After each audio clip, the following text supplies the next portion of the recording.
To be honest, even if you haven't heard of the writer before dialing into this webinar, you can probably guess from the name what it is we do. When we're feeling pretentious, we like to describe ourselves as a language consultancy run by writers. But really, that just means that we write things for businesses. We write really serious things like annual reports and chairman's speeches, right the way down to the other end of the scale, where we write poems on beer cans and Barbie's Facebook updates. So we pretty much write anything that an organisation says that they would like a bit of help with. And when we're not doing that, here are the other things that we get involved in. So we do a lot of tone of voice work, so helping organisations think about how they want to sound, how they can really convey their personality and their spirit in the words that they choose. Lots of writing, lots of training to help people think a little bit more about the words that they're using day to day. And we've also been known to name quite a few products and services for companies as well. And over the next 45 minutes or so, I just want to share a few of the tips that I've picked up over the years as a writer and trainer. But to get started, actually, I'd like to ask you all a question. And this is a question that we often use at the beginning of our training workshops. And it's this: what's your favourite word? Now, for some of you, this might be a really easy question because you might have had a favourite word your entire lives. Perhaps you don't know why necessarily. Perhaps it was something you heard when you were very young and it's just stuck with you for some reason. For others of you, though, this could be the first time you've ever considered the question. So it could just be the first word to pop into your head right now. I'll give you a moment just to really think about what your word would be. Now, unfortunately, as there are so many of you dialed in, I can't hear all of your favourite words today, but I can tell you that we've noticed a theme over the years in terms of the words that people pick. So quite often we get words like this. Maybe your favourite word is up here. Oh, we've got cacophony as a word that one of you has brought in. Very nice. I'll talk about that again in a second. Holiday, sunshine, football. When we hear words like this, we tend to think it's the content really that's interested us. We're all liking to think about potential holidays that we're going on, where we're hoping there's going to be lots of sunshine, we'll be able to get lots of sleep, eat chocolate, maybe watch our favourite teams playing football. And we also like those positive words like yes and thanks that make us feel good. So often we get words where people care about the content, but on the other side of the scale, we get words actually more like cacophony that we've just had through, and amazeballs that somebody sent in as well, or some of these words: haberdashery, bubble, bamboozle, scrumptious, which is actually my favourite word, serendipity, discombobulated, plop. And I think when people choose these words, there's something else going on there. I don't think it's just the dictionary definition of the word that's interesting us. I think there's also something to do with the sound, the feeling of the word as well, or the shape that our mouth makes when we're saying it. And I think it's worth just remembering that our readers are like us, excuse me, and that they also respond to two sides of language. So the content and what it is we have to say, but also the sound and the tone and the feel of the words that we're choosing. And that's, I think, certainly what we see more of in this second set of words. And of course, it's easy to forget, but there are always many different ways that we can convey the same message. And so that's why I think content and sound really do need to work together when we're thinking about our messages. As a quick example of that, if any of you are dog owners on the call or come from a family that have kept a dog as a pet, this next example is really aimed at you. Think about when you're out perhaps in the park walking your dog, the kinds of messages you might see that are targeted at you. Probably the most typical type of message you'd see looks like this one: Dogs Fouling of Land Act 1996. Penalty for non-removal, maximum penalty £1,000, clean it up. So You excuse the pun, but we're rather barking orders, I think, at our dog owners there. But this isn't the only way that we could express this same content for an audience. And in fact, should any of you have been in Vancouver walking your dog, you'd have seen something rather different.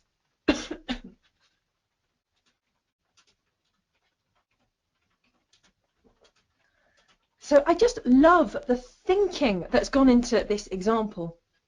I'm guessing that most of you dog owners, when you're out walking your dog, you're probably talking to it. I'm not necessarily suggesting in-depth philosophical debate, but wait, stay, fetch, good dog.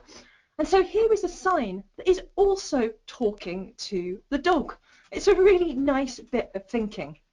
And it's a gag as well. I think it makes us smile.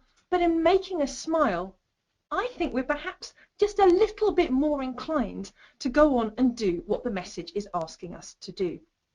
So it's a gag, but there's also a really clever bit of thinking about the reader, the situation they're in, and it's more targeted to them. So it's just a reminder at the start of the session that our readers don't just care about what it is you say. Actually, they care about how you say it. And the words that you choose really will make a difference to how effective your messages are. And so for the next few minutes, I'd like us all to do something that I think as writers we probably don't do enough. And that's think like a reader. So I'd like us all to take a bit of a step back, perhaps from our busy writing, working lives. And I'm going to show you a few examples, 4 examples in fact, of real signs and messages that I found on my travels recently. And I'd like you to respond to them, not critiquing them as a writer, but to see what your first reactions are as a reader when you see them. Because I have a sneaky suspicion that when we think like readers, actually we tend to like and dislike the same things. The first example I have for you is a real road sign, and this was up in central London not all that long ago. So if you have a car, I'd like you to imagine that you are driving along in your car, hopefully at some speed if the traffic isn't too bad, and you see this. Pedestrian casualty reduction signal timings experiment. My question to you is, what does it mean? If you were able to, if you needed to read this sign more than once, or are perhaps even now still trying to decipher it, I'd like you to raise your hand. So if the message isn't immediately clear on a first read, yeah, quite a sizable number of hands going up there, and I'm not surprised. About 50%. About 50%. So in terms of overall effectiveness, if half of us have needed to stop and read that sign more than once to work out what it's saying, probably not doing the best job that it could. I'm always entertained by the fact there is a massive dent in the corner of the side. I always wonder if that's been caused by a flying pedestrian because of people not perhaps being able to take in that message clearly. So why isn't it working for us as well as it could? I think there are a couple of reasons, but there is one really criminal word for me in this sign, and it's that word signal. Because in the UK, all of us call signals traffic lights. That is all of us, except for the engineers who work in the Department of Transport. And I think for them, the technical, professional term is this word signal. So for me, it's an example of a piece of writing where the writer has forgotten to take that small step back and think, now, who is reading this? What is the language they know and understand? And I'm betting that in your own line of work, you all have your equivalents of this word signal, terminology, a bit of jargon that maybe to everybody in your immediate team makes perfect sense. And so it's fine to use it for that team, but maybe if you write to the wider company, or if you're writing externally to customers, they might have to do as you've done and pause and think, now hang on a minute, what is this message trying to say? So beyond this session, do look out for your signal equivalents and ask yourself if you really need to be using them. I think there are a few other things that make this sign not the easiest read in the world. For one thing, it is just one big pile up of nouns. If I read it out loud, I sound quite robotic. It doesn't sound like something I'd say if I were talking to you, because I think when we talk, we use a lot more verbs. You know, we've got actions in there. Another way of saying this might have been, we're changing the timings on the traffic lights. And in fact, we're changing the timings on the traffic lights is really all the drivers need to know. If you're a local driver and you think that when that light over there goes red, your light's going green, take a moment to think about it, because it might not. Yet when we write at work, we do have this tendency to turn words that should ordinarily be verbs and actions into nouns or processes. We're not trying to reduce casualties here, we're talking about the reduction of casualties. Do this now and again and it's not the end of the world. Do it over a longer piece of writing, suddenly everything feels quite slow and long-winded and difficult to get through. So I think definitely some room for improvement in this example. To find an improved example, we actually had to go all the way to Atlanta, Georgia in the US. See what you think of this.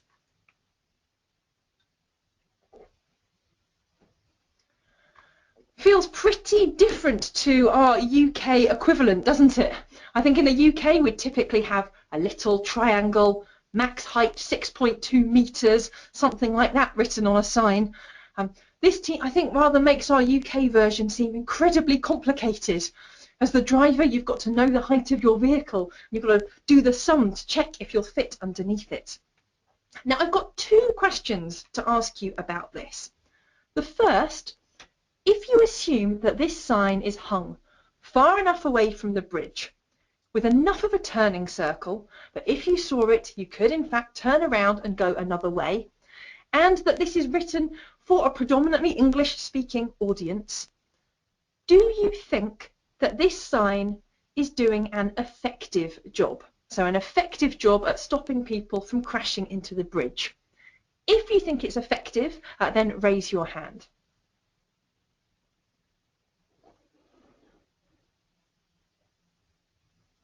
Yeah, I'm seeing about 60%.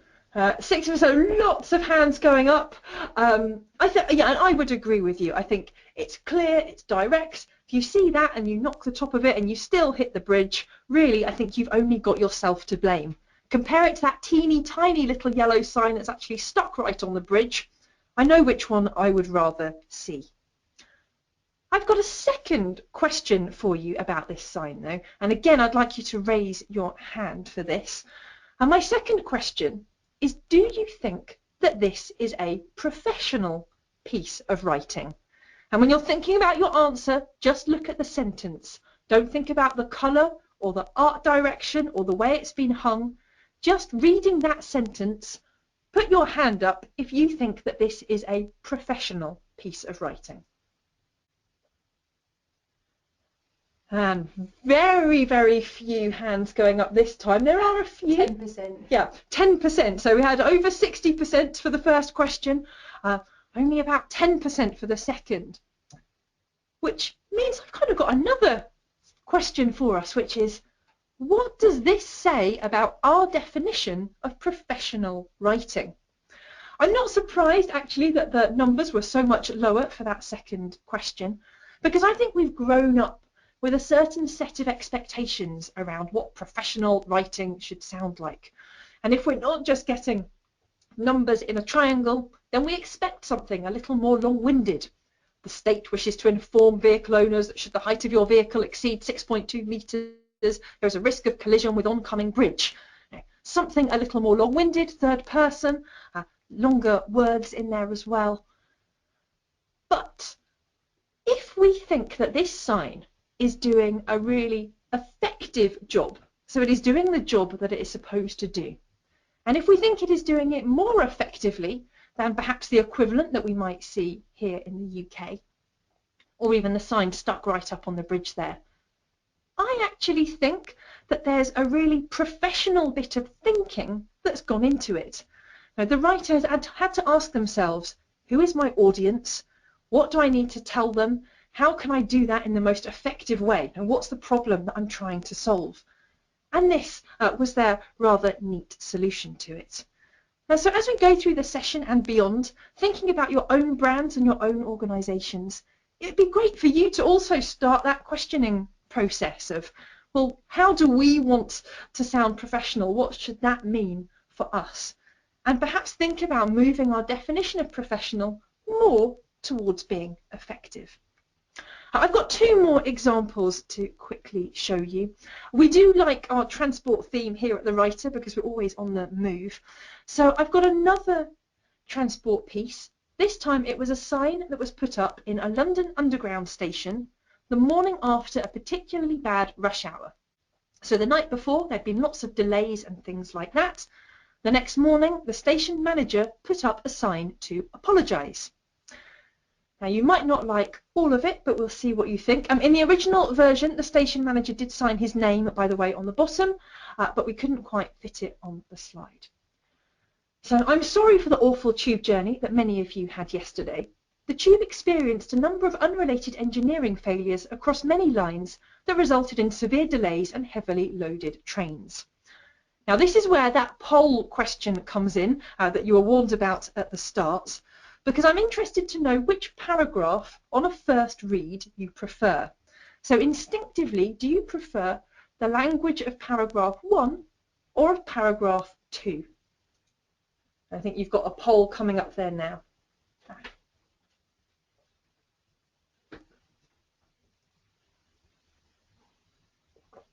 Excellent. So I think a few of you might still be answering, but overwhelmingly so far we're getting paragraph 1 as people's favourite paragraph. To be honest, I'm not surprised. I also really like the first paragraph. There are lots of things you wouldn't necessarily expect to see in this kind of message. It's very personal. There's somebody taking accountability with that "I am sorry," not "Transport for London would like to apologise for," that we might typically see. When they're describing the journey, they're describing it as awful. I mean, awful is a word that I would actually use if I were talking to my friends or to my colleagues. I'm so sorry I was late for the webinar today. I had an awful journey trying to get to the IGD office. Now, it's definitely something that I would actually say if I were talking. And the language is personal all the way through, so I, you. It's a short sentence. It's easy to take in. I think something strange happens, though, when we get into that second paragraph. To be honest, I'm not even convinced that it was written by the same person, because we've moved away from that personal language to something third person, the tube experienced. Much longer words in there. And then look at how they've described the trains at the bottom. Heavily loaded trains. That's us that they're talking about there. We're the heavy load. Now, I don't know about you, but I feel kind of offended being described in a way that you might otherwise describe, say, cattle. So some telltale signs just in the language that perhaps this didn't come from the same writer. I actually think our station manager has gone to the big book of station managers' excuses and just pasted in that second paragraph. Now, you've all told me which paragraph instinctively you like more. It's worth you thinking about which paragraph also feels closest to the language that you use day to day at work or that you see around your organisation. Because we often find that while most people prefer paragraph 1, they find paragraph 2 being a bit closer to their typical day-to-day language. And bear in mind that the stats don't lie to us here, that over 80% of you instinctively like that first paragraph more. And I think the same could be true of the people that you're writing for day to day. Another reason I always like showing this example is just for the sake of consistency. So at the Writer, we do a lot of tone of voice work, helping organisations to develop a distinctive but also consistent voice for their business, so that you don't see examples like this, where you've got two completely different tones and styles of message lumped in to one sign. I've got one final example to show you here. And this is just a quick one. This is for any of you who have ever been driving around on a Saturday afternoon in town trying to find the perfect place to park. This comes from our New York office, actually sent this over to us. Warning, there is not a better parking spot around the corner.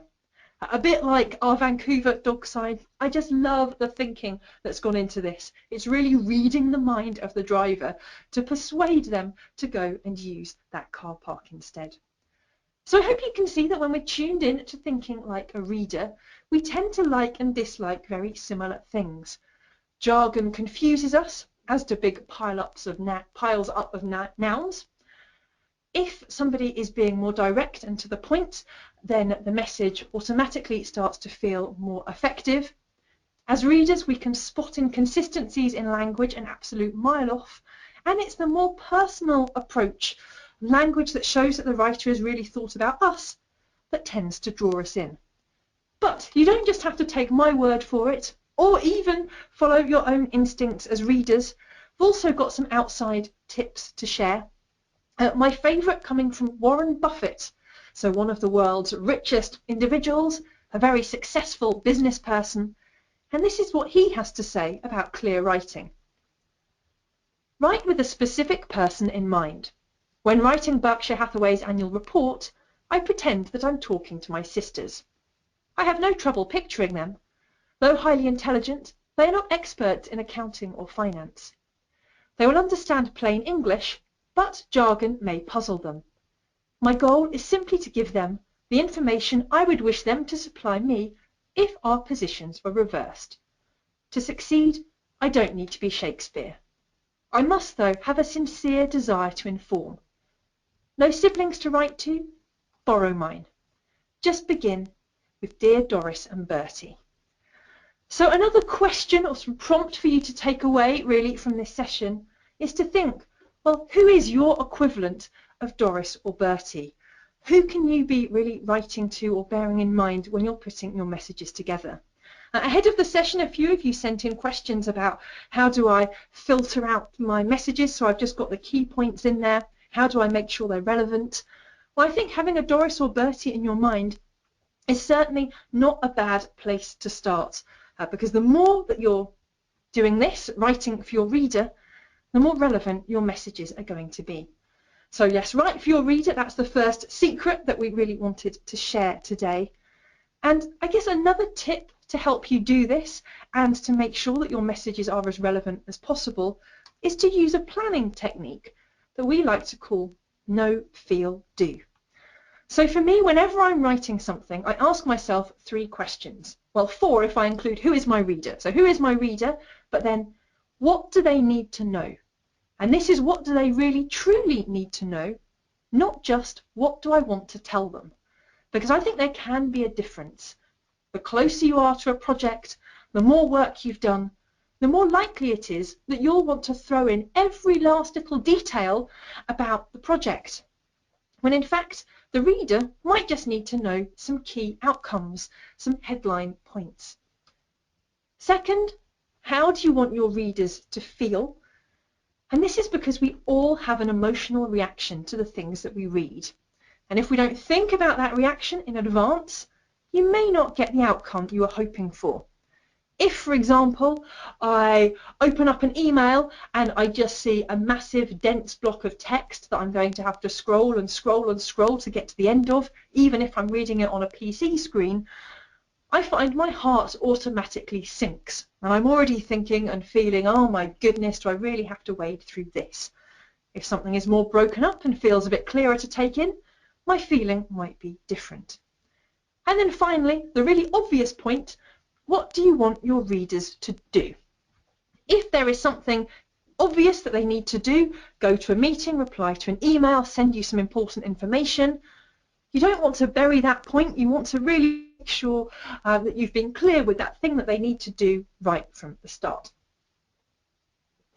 Know, feel, do is a useful planning tool, but it's also quite a useful way of critiquing or reviewing other people's writing, because I think when you have this in mind, it's quite easy for us to tell if somebody hasn't been using it. So back on a transport theme, I've got another example to show you. And this one comes from Paddington Station, and it was up a few years ago when they were doing some works. I'd like you to step into the shoes of the reader before I show you. So imagine that you are a busy commuter. You have just got off your packed commuter train. You're now hurrying across a crowded platform to perhaps get your tube or your bus or your taxi or to walk to your office when you see this. Span 4. I would like to apologise for the increase in noise levels you will experience in this area. It is part of the enabling works to Span 4 roof, which will bring the original roof back into public view for the first time in over 15 years. Roof support columns need to be shielded to allow work upon them, and this will restrict concourse areas in the short term. Another quick hands up question for you. If you were one of those commuters, put your hand up if you would have stopped to read this message. And not surprisingly, I am seeing no hands. Oh, a couple of hands, but almost no hands have gone up. I mean, I think it doesn't help that we've begun with Span 4 at the top, so another signal equivalent of a piece of jargon that as a commuter, you probably wouldn't even think that this message was for you. If you were trying to sum up the key things that you as the commuter needed to know, I think you'd see that the writer here has just put too much detail in. What do you need to know at that precise moment? Probably, sorry about the noise, we're fixing the roof. Maybe when the work's going to be done by. Sorry about the noise, we're fixing the roof. It should all be done by the 1st of June. That's it. You don't actually need to know the history of the roof, all of that background information. There may be someone out there who wants to read it, but your message has got to be fit for purpose as well. And as a sign on a station platform, I don't think this is really cutting it. But if we think about the person who wrote it for a second, rather than the people reading it, I think that actually this message has come from a place of love. I think that the person who wrote it was really passionate about all of their content, and that's why they've struggled to filter, because actually the writer has cared more about this, the architecture of the station and bringing Paddington back to its former glory, than this. They've not spent as much time as they should really thinking about their readers, their passengers, and how much information they can take in on a crowded station. So I'm going to add a little amendment to my first Writer's Secrets tip for you, and that's write for your reader, not yourself. Just because you find something fascinating, it doesn't necessarily mean it's the right message to share with your audience.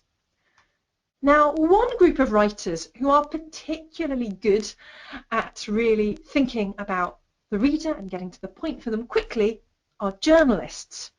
Now, I wonder if any of you have had any journalism training before. If you have, just put your hand up so I can see. So hands up if you've had any journalism training in the past. About 5%.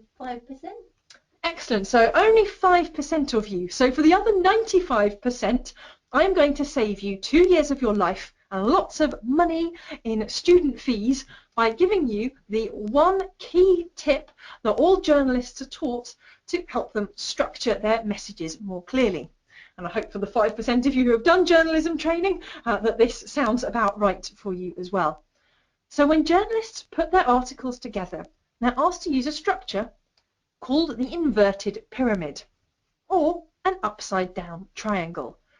Now that widest part of the triangle, that is your who, what, when, where, why, how. It's all the key details of the story. A man was shot on Clapham Common on Wednesday night while walking his dog. All the main information goes in that widest part. As you move down, then you might get an eyewitness account or two. Move more into the middle, lower parts of the pyramid, and you might get accounts from people who are in some way related to the story but weren't directly involved, other outside expert views, that sort of thing.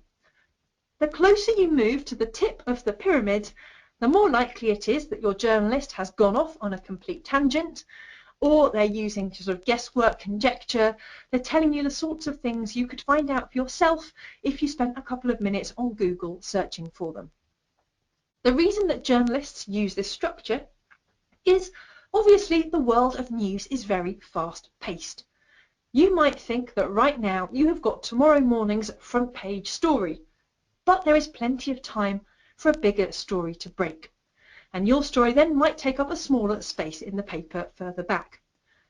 If that happens, you as the journalist do not have time to go and recraft your story from scratch. The editor doesn't have time to do that either. So what the editor will do is they will cut paragraph by paragraph from the bottom up. And when they cut, everything that is still left in the story has to make sense. Had you decided to go for a whodunit murder mystery style story and build up to a conclusion in the final paragraphs, then that would be the first part of your story to go. And this is a structure that isn't just useful for journalists.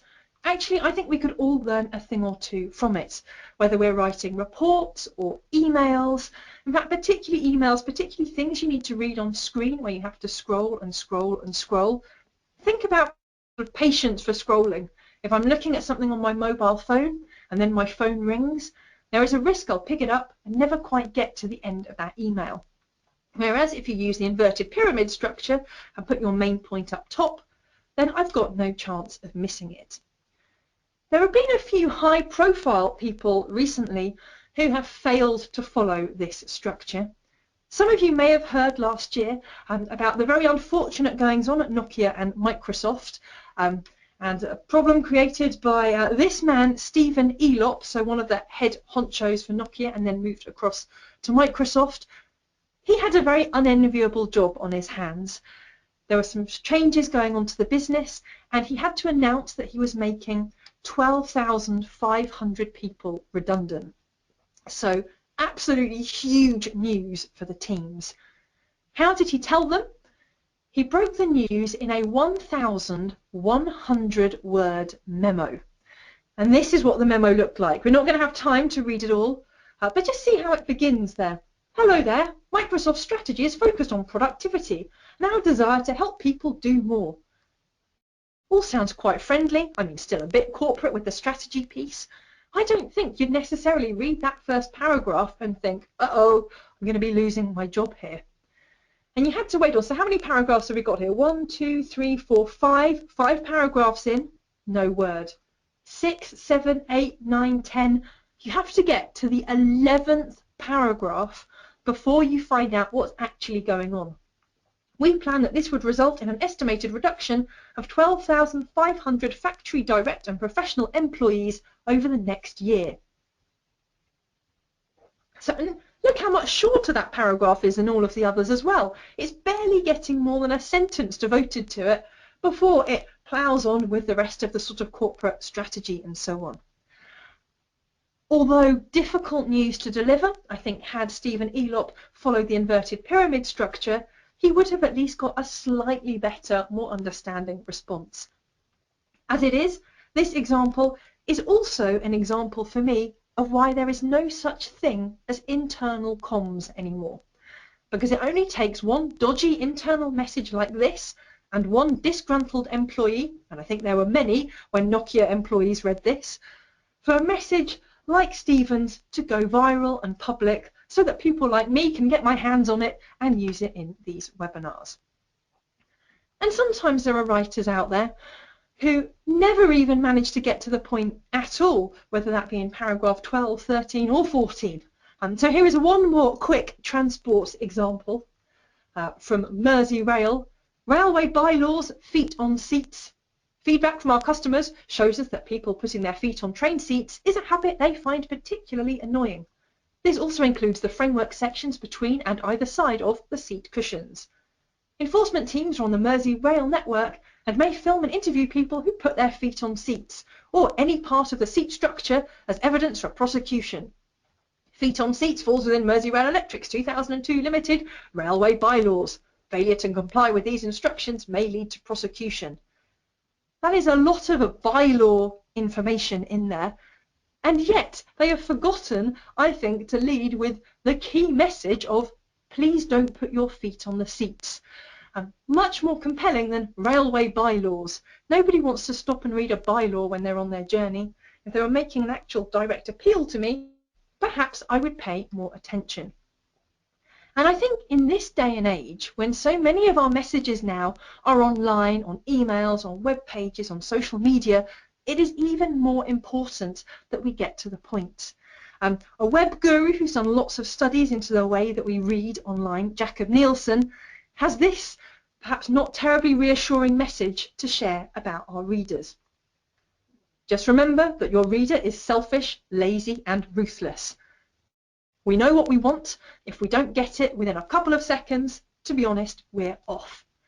And there was a bit of research last year that actually backed up this rather sorry state of affairs, that said that the average human attention span has dropped to just 8 seconds.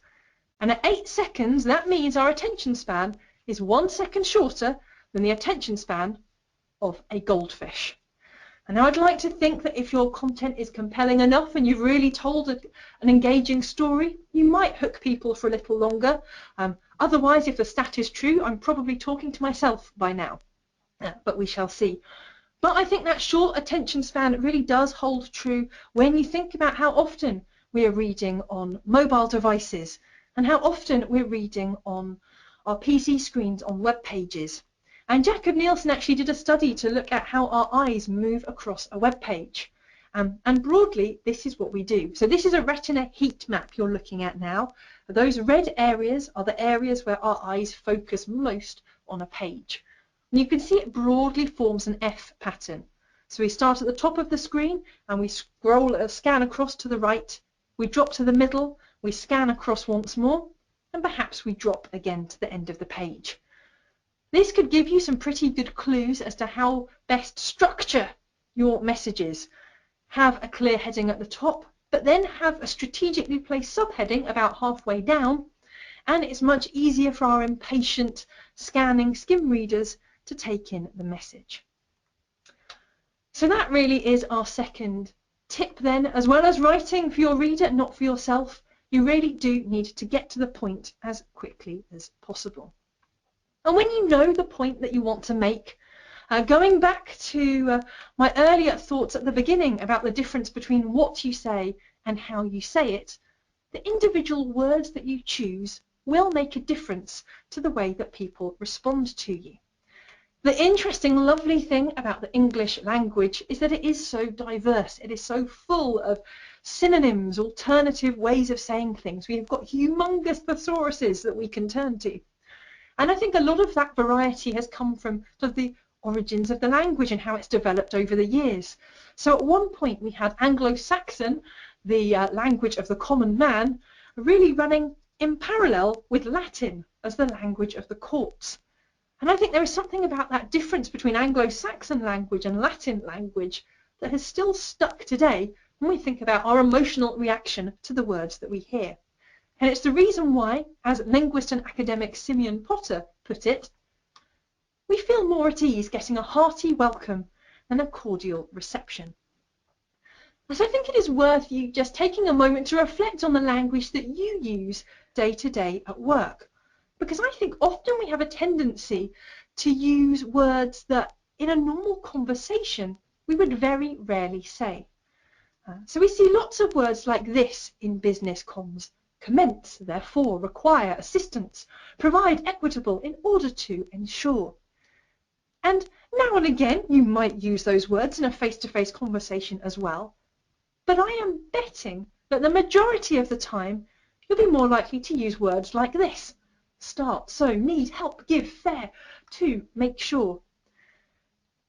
Not only do these words instinctively feel a little more comfortable for our readers, helps you to build a slightly more personal relationship with your audience, sometimes this transition to the more everyday in our language can make us more effective as well. So we met a new client a couple of years ago, and in their offices there were signs everywhere we went saying, "This is the year of operational excellence." Maybe a term that you use as well, I don't know. About 6 months later, we went back and met this same client again. The posters were still up, and when we were making small talk at the start of the meeting, we said, "Oh, how's the year of operational excellence working out for you?" And they said, "Oh, it's funny you should ask. We've just done a review, actually, to see how the operational excellence initiative is working for us. And it turns out that nothing has changed anywhere in the business except for in one team. And in that one team, all of our results have improved. And so they went to the manager of this one team and said, all right then, what is it that you're doing that the rest of us aren't?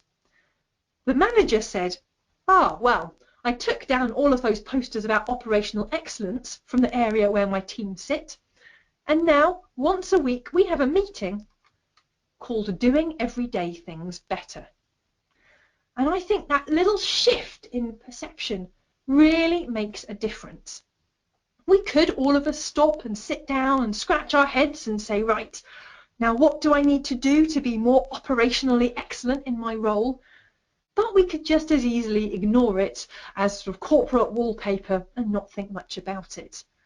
By having a face-to-face meeting where being operationally excellent has been translated into something much more everyday, as doing everyday things better, then if my manager says to me, come on, tell me what everyday thing you could do to improve the way you work, it's going to be easier for me to think of something.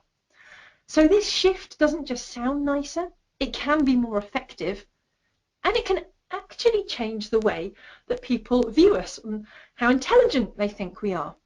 So I think that Barack Obama is a great example of this, because he is one of the plainest speaking presidents the US has ever had, but he also tends to use the simplest and most straightforward language.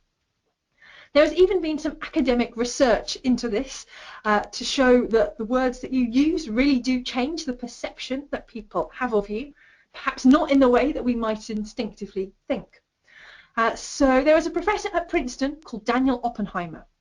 He took one piece of content and he rewrote it 5 different ways to 5 levels.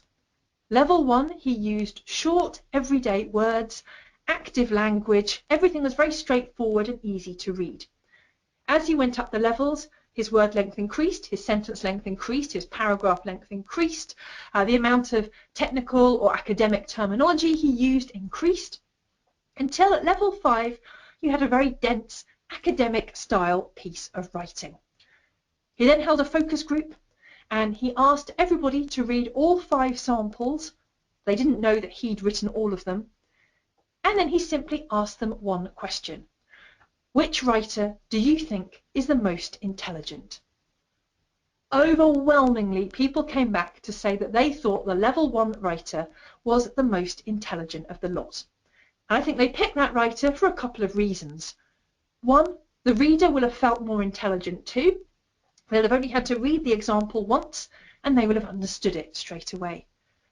But also, the more complex your subject matter is, the more intelligent I think you have to be able to really distill or boil that subject down into straightforward language. And it tends to be those of us who are less sure of our subject matter who will hide behind verbose and flowery sentences in the hope that we can mask the fact we didn't quite understand it. Should you want to read more about Oppenheimer's study, he titled his paper The Consequences of Erudite Vernacular Utilised Irrespective of Necessity, or the Problems with Using Long Words Needlessly. So my tip there essentially is stop trying to sound clever and instead just try to sound like a normal human being having a conversation with another normal human being. The sound element in there is really important, and I've got one more thing to just show you quickly before we go to your questions.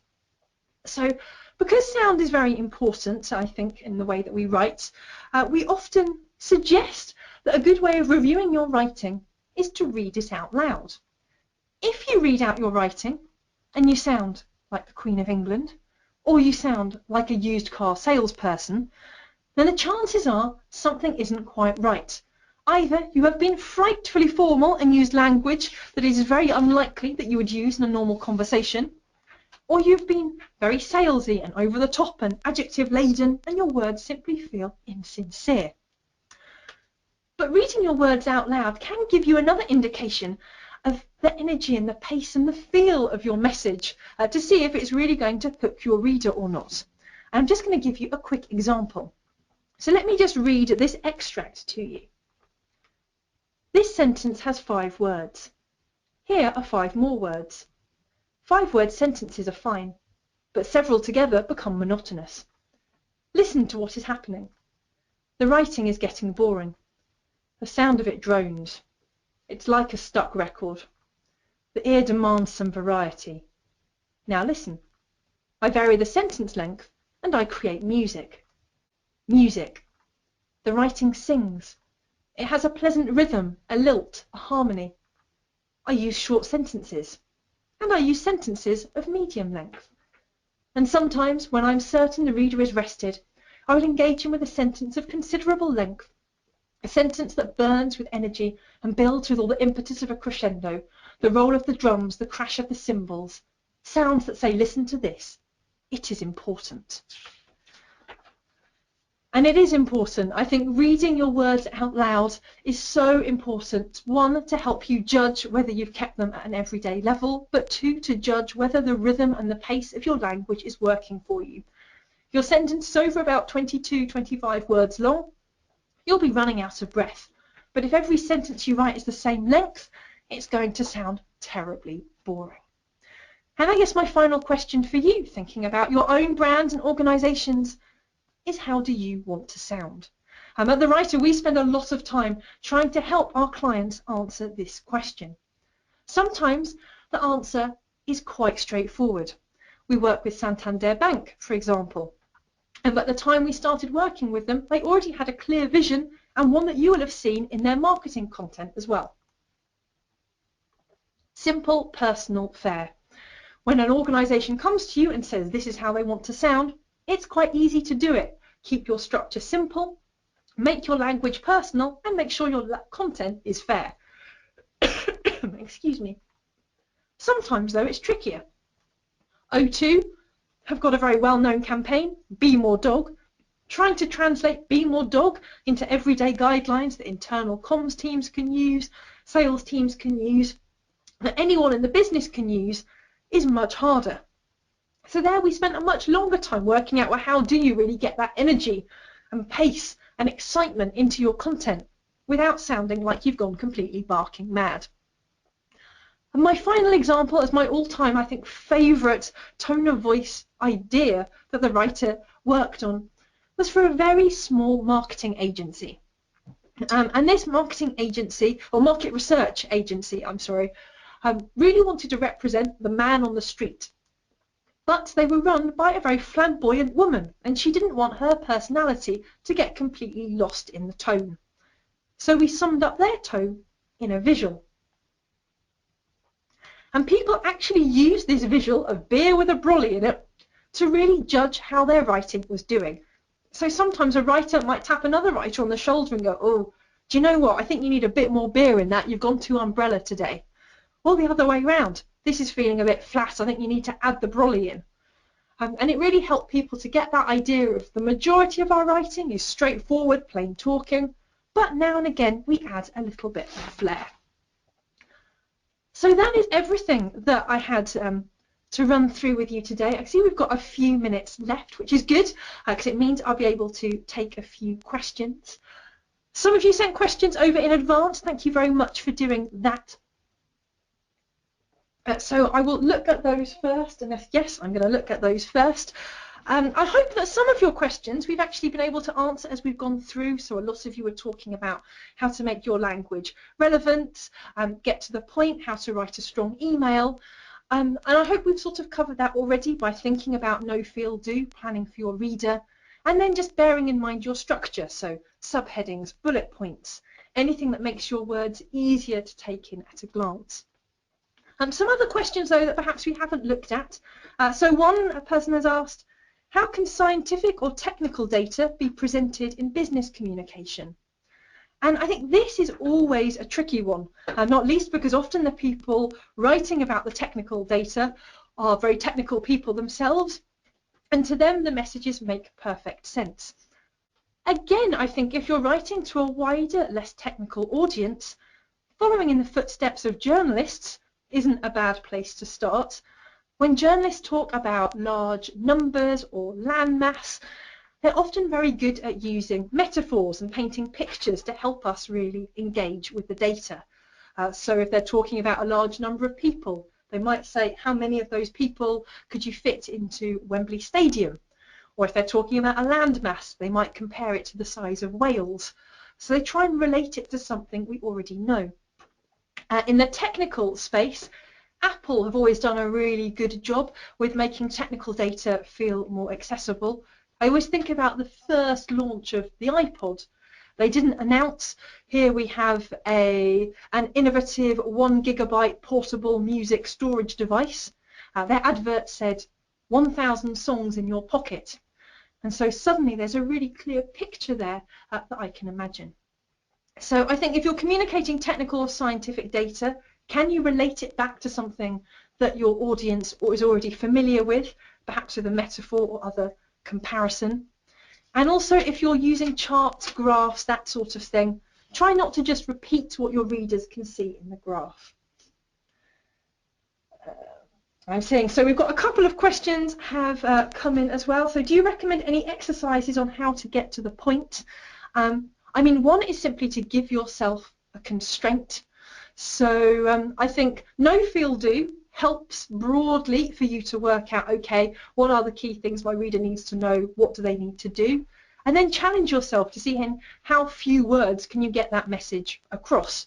So maybe say, if I was saying this in just 6 words, how would I say it? Or in 3 words, what are the 3 most important words I need to get into that first sentence? But thinking like a journalist, keeping background information in the background is important as well. And one of the other questions that you sent in was around the elements of a good rejection letter, or how to decline something. And perhaps instinctively we might think, oh, well, if I'm giving that sort of news, then I don't want to get to the point straight away. I want to soften the blow a bit. But actually, you really want to step into your reader's shoes and think, if it is a rejection letter to a sales pitch, say, what does the person opening that letter want to know? What is the only piece of content they're going to be looking for? It's, have we won the work or haven't we? If you keep them waiting for 5 paragraphs while you very softly tiptoe around the point that it was a pleasure to meet them and they'd obviously done lots of hard work and you really appreciated all of their efforts, but we're not going to use you, that but we're not going to use you suddenly comes as a real blow. Better to actually, maybe after a very quick line of pleasantry, thank you for presenting to us, to actually get straight to the, I'm afraid we're not going to be able to work with you, or I'm afraid you haven't won the pitch, or we're not using you at this time, and then go into the reasons why. So don't lead with all the background information, lead with the key point. So this is what we've come to, this is why. So I hope that that has answered most of your questions today. If you have other questions, obviously you can feel free to contact the writer, and we looked at the issues that we've talked about today and many other themes in more depth in half-day and one-day training sessions. We have a whole one-day course on the writer's secrets. We also run training on PowerPoint writing, social media writing, proposals, how to win people over, all sorts of things. But do have a look on our website and you'll get to see more.